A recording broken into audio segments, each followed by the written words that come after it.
Super star Mahesh Babu గురించి ఎవరికి స్పెషల్గా ఇంట్రడక్షన్ చేయాల్సిన అవసరం లేదు. ఇప్పటి వరకు రీజనల్ హీరోగా ఉండిపోయిన ఈ స్టార్ ఏకంగా ఒకేసారి పాన్ వరల్డ్ హీరో కాబోతున్నాడు. దర్శకధీరుడు రాజమౌళి సినిమాతో మహేష్ బాబు ఈ అరుదైన ఘనత సాధించబోతున్నాడు. వీళ్ళ కాంబోలో రాబోతున్న సినిమాపై ఇప్పటికే భారీ అంచనాలు ఉన్నాయి.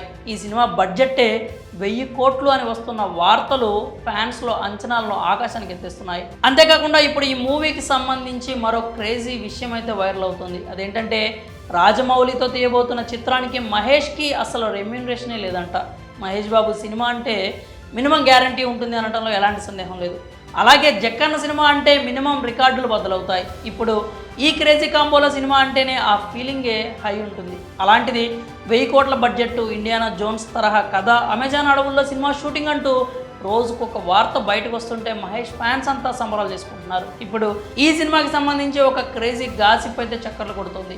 అది వింటే ఫ్యాన్స్ మరింత ఖుషి అయిపోతారు. అసలు విషయం ఏంటంటే రాజమౌళితో సినిమాకి మహేష్ ఎలాంటి రెమ్యూనరేషన్ తీసుకోవట్లేదట.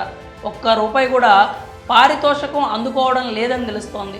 నిజానికి ఈ సినిమాకి సంబంధించిన బడ్జెట్, ఆర్థిక లావాదేవీలన్నీ రాజమౌళినే స్వయంగా చూసుకుంటున్నట్లు తెలుస్తోంది. జక్కన్నే ఈ సినిమాకి మహేష్ని రెమ్యూనరేషన్ కాకుండా పార్ట్నర్ని చేసే ఆలోచనలో ఉన్నట్లు తెలుస్తోంది. ఇందుకు సంబంధించి గట్టిగానే టాక్ కూడా నడుస్తుంది. అలాగే మహేష్ బాబు కూడా రాజమౌళితో మూవీకి ఒక్క రూపాయి కూడా రెమ్యూనరేషన్ తీసుకోను అన్నాడట. తన రెమ్యూనరేషన్ సినిమా బడ్జెట్కి భారం కాకూడదని ఆ నిర్ణయం తీసుకున్నాడని చెప్తున్నారు. సినిమా పూర్తయ్యే వరకు తనకి ఎలాంటి పారితోషికం ఇవ్వద్దు అని చెప్పాడట. అందుకే ఇప్పుడు కొత్తగా మహేష్ బాబు కూడా రాజమౌళి సినిమాకి నిర్మాతే అంటూ కామెంట్స్ చేస్తున్నారు. అయితే మహేష్ నేరుగా పార్ట్నర్ అయ్యేందుకు ఓకే చెప్పాడా? సినిమా రిలీజ్ తర్వాత రెమ్యూనరేషన్ తీసుకుంటారా? మహేష్ని రాజమౌళి పార్ట్నర్షిప్కే ఓకే చేయిస్తారా? వంటి ప్రశ్నలకు సమాధానం కావాలంటే ఇంకా కొన్ని రోజులైతే ఆగాల్సిందే. ఇక సినిమా షూటింగ్ విషయానికి వస్తే మహేష్ డేట్స్ను జక్కన్న కనీసం 1 ఏడాది నుంచి 2 ఏళ్ల పాటు బ్లాక్ చేయాలని భావిస్తున్నాడట. మరోవైపు మహేష్ బాబు మాత్రం ఈ సినిమా కోసం ఎంత లేదన్నా 3 ఏళ్ల పాటు తన డేట్స్ ఇచ్చేందుకు రెడీ అయ్యాడట.